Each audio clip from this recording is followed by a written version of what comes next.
Good afternoon, students. So once again, I welcome you in your channel, that is Chemistry Learning, and I am really sorry for the late video, but from next time it will not happen.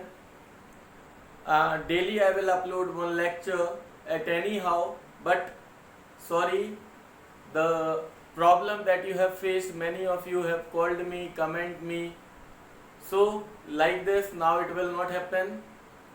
So my dear students, first we are starting without wasting the time. We are starting the second part of the class 9 chemistry, that is matter in our surrounding. That only we will continue. So my dear students, in the first video I have explained you about the matter, basics of the matter, and on what basis the matter has been classified, and the physical classification of the matter, chemical classification of the matter, and next thing, the most important thing that I have explained you with some experiments, characteristics of the matter. Yes or no? Now after this, my dear students, here we are with the second part of the matter in our surrounding, that is the classification of the matter. Now first thing is that, my dear students, that classification that we are studying in the first chapter, in the previous lecture also I have told you this, that is based on the physical properties, or it is the physical classification. So my dear students, actually the matter is classified into three states. The main states of the matter is three. So here it is states of the matter: the solid, liquids and the gases. And we have two more additional states, that is plasma and Bose-Einstein condensate. First of all, I request you to take pen and paper and make your own notes. That will always be beneficial for you. Okay. So first we will start with the main states of the matter in the comparison way, so that all the three properties of solids, liquid and gases will be clear to all of you. Clear? So these two are also important, that also we will discuss in that lecture, in this lecture only, plasma and Bose-Einstein condensate. And in the NTSE exam, these two states will be helpful, or maybe in your paper also, question paper, you may get the question from these two in 1 mark. Or here at least you have to be some knowledge about these two additional states, plasma and Bose-Einstein condensate. So overall, my dear students, we have 5 states of matter: solids, liquids and gases, and plasma and Bose-Einstein condensate, then that in short is also known as BEC. Now we are going to start with the properties of the solids, liquids and gases by comparing, so that these all will be clear to all of you.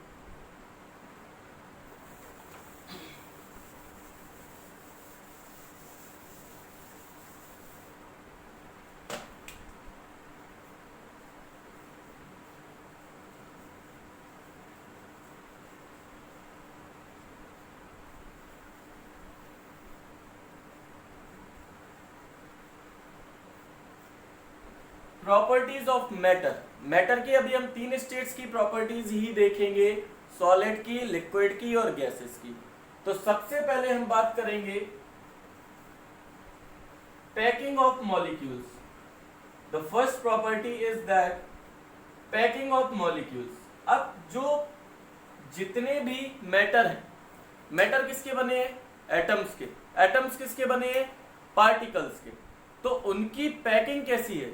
Solid से उनकी packing कैसी है, उनके बीच में molecules कैसे हैं, liquid के बीच में मॉलिक्यूल्स कैसे हैं, गैसेस के बीच में मॉलिक्यूल्स कैसे हैं. तो इसके लिए पैकिंग में आप देख सकते हैं, जैसे मान लीजिए हमने कोई भी एक सॉलिड ले लिया, ए मान लिया हमने एक सॉलिड, ए मान लिया एक लिक्विड है, ए मान लिया एक गैस है. ठीक है ना? तो ये तीन हमने अलग अलग कंटेनर्स ले लिए. इनमें हम जो मॉलिक्यूल्स देखेंगे तो जो सॉलिड के मॉलिक्यूल्स होंगे उनके बीच में जो गैपिंग है वो क्या है, बहुत कम है। जो स्पेस है वो क्या है, बहुत कम। और लिक्विड में गैपिंग क्या है, सॉलिड के कंपैरिजन में ज्यादा स्पेस है, मींस कम मॉलिक्यूल्स है। लेकिन गैसेस में you will find my dear students that this gapping is much more in the comparison of solid. अब पैकिंग, मॉलिक्यूल्स की पैकिंग की वजह से अब हम प्रॉपर्टीज पढ़ रहे हैं तो उनका कुछ ना कुछ यूज तो होगा। तो द फर्स्ट प्रॉपर्टी पैकिंग में हमने देखा कि solids are tightly packed, they don't have much space so that they are not able to move. अभी हम लोग प्रॉपर्टीज पढ़ेंगे फ्लूइडिटी और रिजिडिटी। अब रिजिडिटी और फ्लूइडिटी के बारे में हम अभी बात कर लेते हैं। तो रिजिडिटी का मतलब रिजिड सब्सटेंस का मतलब hard substance.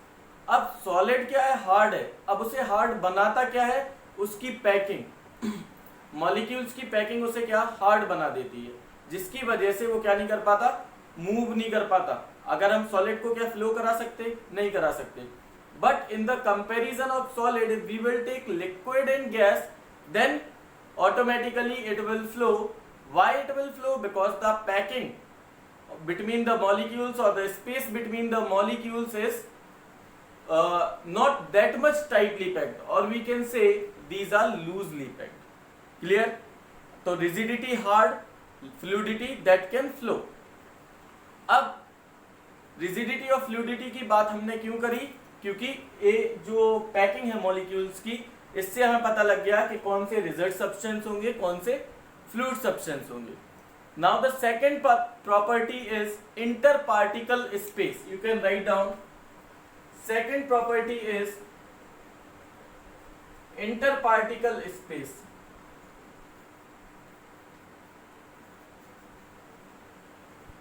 Inter particle space की अगर हम बात करें तो इंटर पार्टिकल स्पेस जो है वो आप इससे ही देख सकते हैं। इंटर पार्टिकल का मतलब इनके मॉलिक्यूल्स के बीच में जो स्पेस है वो कैसा स्पेस है। सॉलिड में तो बिल्कुल स्पेस नहीं है, फ्लो होगा ही नहीं, कैसे भी हार्ड है। लिक्विड में जो स्पेस है सॉलिड के कंपैरिजन में ज्यादा है और गैस में बहुत ज्यादा स्पेस है।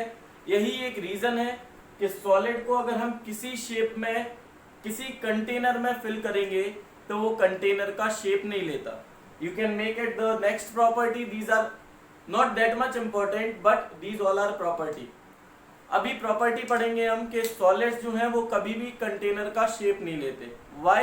because they have the interparticle space in the solid is very tightly packed, or the molecules are tightly packed and the interparticle space is very much less।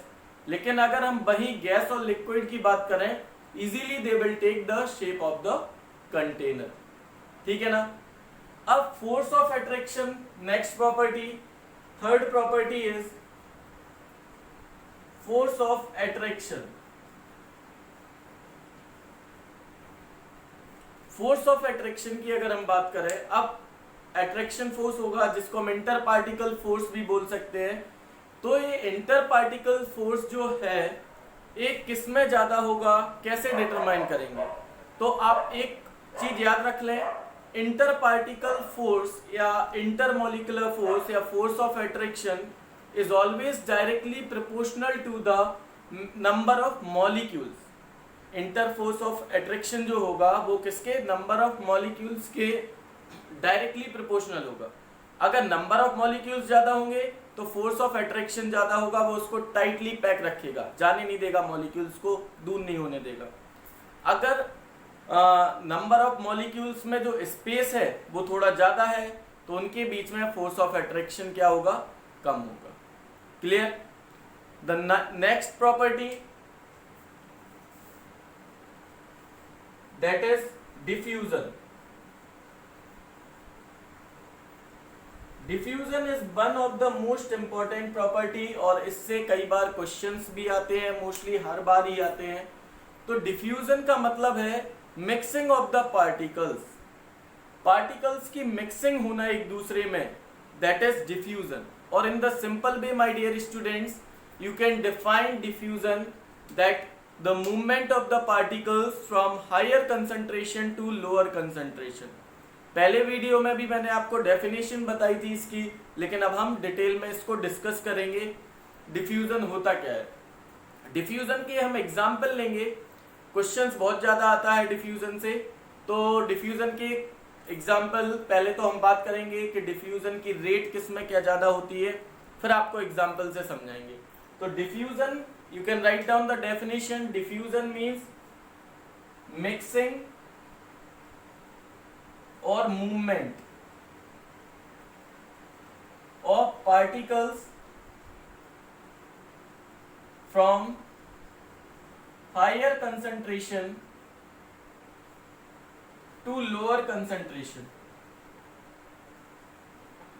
It is the mixing or the moving of the particles from higher concentration to lower concentration, that is diffusion. अब diffusion की जो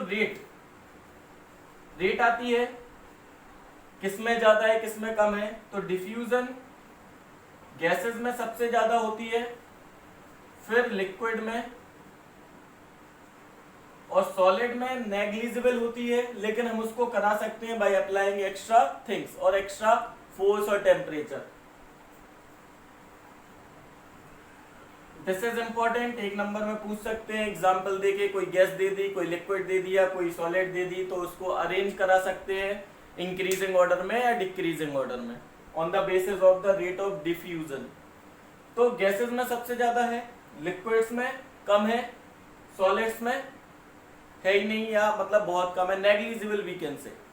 अब हम इसके example लेते हैं। First, अभी मैंने डेफिनेशन में बताया, it is the mixing between the particles, ठीक है ना, पार्टिकल्स के बीच में जो मिक्सिंग होगी that is the diffusion. Example हमने लिया इंसेंस स्टिक, इंसेंस स्टिक को हमने बर्न किया, अब क्या होगा, बर्न करने पे उससे स्मोक निकलेगा। हमने मान लीजिए एक कॉर्नर में, इस कॉर्नर में हमने बर्न कर दिया इंसेंस स्टिक को, धीरे धीरे पूरे रूम में उसकी स्मेल क्या हो जाएगी, जो फ्रेगनेंस है उसकी वो स्प्रेड हो जाएगी। वाई ऐसा होगा क्यों? क्योंकि air is made up of particles that also I have told you in the characteristics of matter. Air में पार्टिकल्स हैं, इसके लिए मैंने ब्राउनियन मोशन का एग्जाम्पल भी दिया था आप लोगों को। अब जो पार्टिकल्स इंसेंस स्टिक से निकल रहे बर्न करने पे, वो क्या हो रहा है, पूरी एयर में बर्न हो जा रहा है, सॉरी मिक्स होते जा रहे हैं, हो रहा है ना मिक्स। तो अब क्या होगा, जो फ्रेगनेंस है वो पूरे में क्या हो गई, स्प्रेड हो गई। तो अब मिक्सिंग हो गई पार्टिकल्स के बीच में। कैसे? जो हायर कंसंट्रेशन के पार्टिकल्स थे, जिस सब्सटेंस से हमें स्मोक मिल रहा था, उधर कंसंट्रेशन कैसा था, ज्यादा, लेकिन उसने क्या किया, लोअर कंसंट्रेशन जो एयर के पार्टिकल्स हैं उसमें पूरे में क्या हो गए, मिक्स हो गए ना मिक्स। तो अब जो फ्रेगनेंस है वो क्या हो गई, पूरे रूम में हमें मिल जाएगी, ठीक है ना। इसके बाद दूसरा एग्जांपल हम ले रहे हैं लिक्विड का और सॉलिड का। सॉलिड्स और लिक्विड्स के बीच में कैसे होगा, सॉलिड्स में हमने मान लिया हम सॉल्ट सॉल्यूशन या शुगर सॉल्यूशन बनाए, सॉल्ट सॉल्यूशन बना लिया हमने। अब सॉल्ट लिया हमने, उसको पानी में डाला, अब सॉल्ट की कंसंट्रेशन क्या है, ज्यादा है, सॉल्ट की कंसंट्रेशन ज्यादा है, तो वो क्या करेगा, पूरा पानी के पार्टिकल्स के साथ, सॉल्ट के भी पार्टिकल्स होंगे, पानी के भी पार्टिकल्स होंगे, तो वो दोनों दूसरे में इंटरमिक्स हो जाएंगे, and that intermixing of the particles is known as diffusion. Clear? अब हम बात करते हैं मोशन की। वैसे तो मैंने आपको एक प्रॉपर्टी में बता ही दिया था कि पार्टिकल्स के बीच में क्या होता है, मूवमेंट होता है, जिसकी वजह से वो फ्लो कर पाते हैं या मूव कर पाते हैं, करेक्ट। तो इसकी वजह से नेक्स्ट प्रॉपर्टी आप लिख सकते हैं कि matter possesses kinetic energy, matter possesses kinetic energy. और भी प्रॉपर्टीज हैं, matters are, solids are hard, ठीक है, फिर कंपेयर करके लिख सकते हैं, solids have fixed shape and fixed volume, liquids have fixed volume but not fixed shape, gases have neither the fixed shape nor the fixed volume, that is the next property. अब है कि solids will never take the shape of the container, liquids will take and the gases will take the container shape in which they are placed. अब compressibility की बात करें तो solids are incompressible, और liquid और गैस को भी आप ऐसे कंपेयर करके लिख सकते हैं। तो ये तो हमारी क्या हो गई, प्रॉपर्टीज हो गई, जो तीन इंपॉर्टेंट स्टेट्स हैं, सॉरी मेन स्टेट्स हैं सॉलिड्स, लिक्विड्स एंड गैस की। अब जो हम बात करेंगे वो थोड़ा टॉपिक है, मतलब that is included in the NCERT, but rarely the question may be asked from these two topics, but we have to gain the knowledge. In the starting also I have told you whatever the topic will be given in your book, that all I will explain. So now we will discuss with the fourth state of matter and then fifth state of the matter.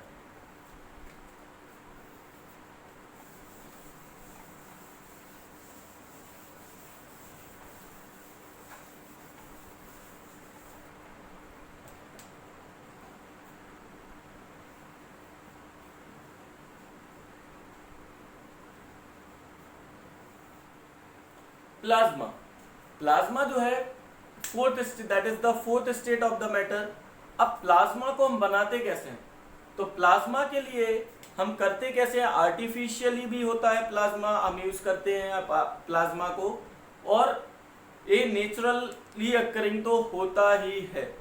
अब देखो हम बात करेंगे plasma की, तो plasma के बारे में पहले बात करने में आप पहले हम देख लें थोड़ा सा कन्वर्जन, कि अगर सॉलिड को हम हीट करेंगे then it will convert into liquids।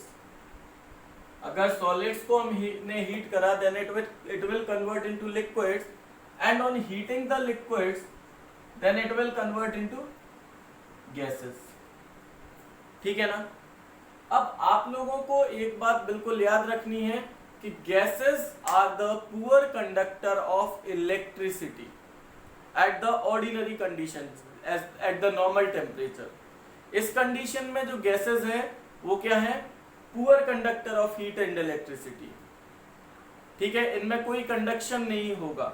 दूसरी चीज आपको क्या याद रखनी है, अगर कोई भी लिक्विड सॉल्यूशन या कोई भी गैस अपने आयंस को रिलीज करती है या उसके पास फ्री इलेक्ट्रॉन्स होते हैं, तो दैट विल कंडक्ट इलेक्ट्रिसिटी। तो आप लोग याद रख लीजिए एक चीज हमेशा, for the conduction of electricity free electron is required, या electron is required, or for the gases ionized is required, ionized gases are required। अभी हम बात करेंगे ionized होता क्या है। तो इतना याद रख लें अभी आप लोग कि for the conduction of electricity और heat electrons are required। Graphite होता है ना, इलेक्ट्रिसिटी का कंडक्शन करता है because it has the free electron। ठीक है ना। तो अभी हमने देखा सॉलिड को हीट करा, लिक्विड मिल गया, this is the symbol of heat, delta और ट्राइंगल। अब लिक्विड को हीट करा, गैस मिल गया। अब हमने अभी आपको बताया कि gases are the poor conductor of heat and electricity. लेकिन अगर हम गैसेस को एक लो प्रेशर पे एक बहुत ज्यादा हाई वोल्टेज या हाई टेम्परेचर दें, ध्यान से सुनना, if on applying a very high temperature or on applying very high voltage, approx 10,000 volt, अगर हम इतना वोल्टेज अगर गैसेस को देंगे तो gas acts as a conductor of electricity। Gases जो है वो कंडक्टर की तरह वर्क करने लगेंगे इलेक्ट्रिसिटी के। अब कंडक्टर बन गया, कंडक्शन के लिए क्या जरूरी था, इलेक्ट्रॉन की जरूरत थी कंडक्शन के लिए। तो अब मतलब है वोल्टेज ज्यादा देने पर क्या हो गया, गैस क्या हो गई, आयनाइज हो गई। आयनाइजेशन या आयनाइज का मतलब है अपने इलेक्ट्रॉन्स को रिलीज करने लगी, अपने आप को आयंस में कन्वर्ट करने लगी। तो अब क्या होगा, इलेक्ट्रिसिटी का कंडक्शन होगा। तो जब इलेक्ट्रिसिटी का कंडक्शन होगा, गैसेस तो इलेक्ट्रिसिटी का कंडक्शन करती नहीं है, लेकिन जो चौथी स्टेट मिल गई हमें वो क्या हो गई, प्लाज्मा। प्लाज्मा क्या है, ionisation for ionised gases. Ionised gases क्या हो गई हमारी, प्लाज्मा। अगर गैसेस और प्लाज्मा में conduction, do not conduct electricity, gases, plasma conducts electricity. हमने बनाया कैसे है प्लाज्मा को, by applying high voltage on that गैसोल। ठीक है ना। तो डिफरेंस अगर प्लाज्मा और गैसेस में पूछे, प्लाज्मा इलेक्ट्रिसिटी कंडक्ट करते हैं, गैसेस के पास कोई वो आयंस नहीं होते, इलेक्ट्रॉन्स नहीं होते, जिसकी वजह से गैसेस क्या है, कंडक्ट नहीं करती इलेक्ट्रिसिटी। अब एग्जाम्पल की बात करें तो एग्जाम्पल अगर हम अपने नेचर में देखें तो स्टार्स कुछ नहीं है, they are made up of plasma only, क्योंकि स्टार्स में एक्चुअली इतना ज्यादा टेम्परेचर होता है कि जितनी भी गैसेस उसमें होती हैं वो क्या हो जाती हैं, आयनाइज हो जाती हैं, और वो आयनाइज होने के बाद क्या करने लगती हैं, ग्लो करने लगती हैं। ठीक है ना। जितने भी फ्लोरोसेंट बल्ब हैं उनमें जो गैसेस भरी होती हैं, उनमें जब हम इलेक्ट्रिसिटी को पास करते हैं तो वो गैसेस क्या हो जाती हैं, आयनाइज हो जाती हैं, और आयनाइज होने के बाद फोर्थ स्टेट मिल जाती है हमें, that is plasma. Fluorescent bulb एक आर्टिफिशियल एग्जाम्पल हो गया, और natural example stars, twinkling of stars, ये सब क्या है, प्लाज्मा। ठीक है ना। अब हम बात करेंगे, is it clear? See, if you have any doubt you can message me in the comment box. These two states are the most important. Okay, now the next one, my dear students, that is Bose-Einstein condensate, BEC, Bose-Einstein condensate.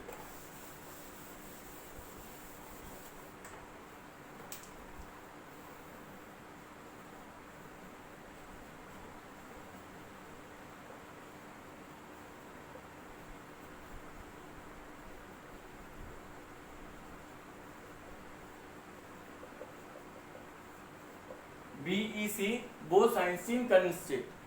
अब इसकी prediction सबसे पहले जो थे, एक Indian scientist थे Satyendra Bose, you can write down Satyendra Bose and Albert Einstein.